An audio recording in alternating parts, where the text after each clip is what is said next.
இன்றைக்கி நம்ம டெரஸ் கார்டனில் இருந்து 4 வகையான கீரைகள் தாங்க அறுவடை பண்ண போகிறோம். எல்லா கீரையும் இயற்கை உரத்தினால மட்டுமே வளர்த்தோம். ஃப்ரெஷ்ஷாகவும் டேஸ்ட்டாகவும் சூப்பராக ஹெல்த்தியான ரொம்ப அதிகமானதாக இருக்கும். நீங்கள் டெரஸ் கார்டன் ஸ்டார்ட் பண்ண போகிறீங்க அப்படின்னா இந்த வீடியோ உங்களுக்கு ஒரு மோட்டிவேஷனாக இருக்கும். அதனால் நீங்களும் இப்போவே ஸ்டார்ட் பண்ணுங்கள். ஃபஸ்ட்டு என்னென்னு பார்த்தீங்கன்னா முருங்கைக்கீரை. இந்த பிளான்ட்டை நாங்கள் ஸ்டெம் கட்டிங்லேருந்து தாங்க வச்சோம். ஆரம்பத்தில் கொஞ்சம் ஸ்லோவாக இருந்தாலும் ஒரு தடவை நிறைய லீஃப் வர ஆரம்பிச்சுன்னா அதுக்கப்புறம் கட் பண்ண வளர்ந்துக்கிட்டே இருக்கும். இப்போ பார்த்தீங்கன்னா இது 5வது ஹார்வெஸ்ட்.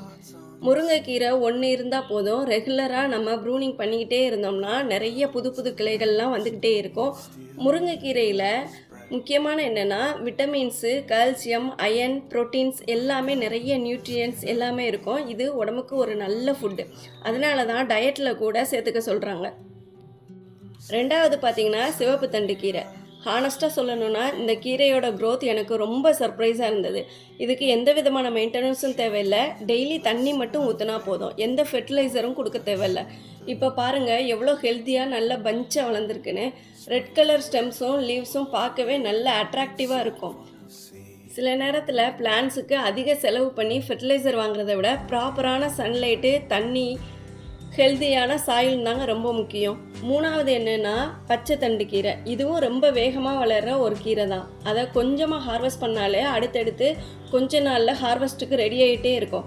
டெய்லி குக்கிங்க்கு கூட யூஸ் பண்ணிக்கலாம். மெயின்டெனன்ஸ் ரொம்ப easy. Last but not least பொன்னாங்கண்ணி. இதுதான் நம்மளோட ஃபேவரட். இதை ஸ்டெம்லையும் வளர்க்கலாம், சீட்ஸ்லேருந்தும் வளர்க்கலாம். இதை சின்ன ஸ்டெம் கட்டிங்கில் மண்ணில் நட்டு வச்சாலே போதும். அதுவே கண்டினியூஸாக ஸ்ப்ரெட் ஆகிட்டு இந்த பொன்னாங்கண்ணி கீரையை நிறைய தடவை ஹார்வெஸ்ட் பண்ணியாச்சு. ஒரு தடவை வளர்த்தா அடிக்கடி நமக்கு கீரை கொடுத்துக்கிட்டே இருக்கும். நம்ம உடம்பை குளிர்ச்சியாக வச்சுக்க இந்த கீரை ஹெல்ப் பண்ணும். நம்ம டெரஸில் கொஞ்சம் இடம் இருந்தாலும் போதும். ஃப்ரெஷ்ஷான வெஜிடபிள்ஸும் ஹெல்த்தியான கீரையும் நம்ம வீட்டிலையே வளர்க்கலாம். அதையும் ஆர்கானிக்காக சாப்பிடும்போது கஷ்டமே கிடையாது. கொஞ்சம் பொறுமை, ரெகுலராக கேரிங், அதுக்கப்புறம் அன்போடு பண்ணாலே போதும். இயற்கை நமக்கு திருப்பி நிறைய கொடுத்துக்கிட்டே இருக்கும்.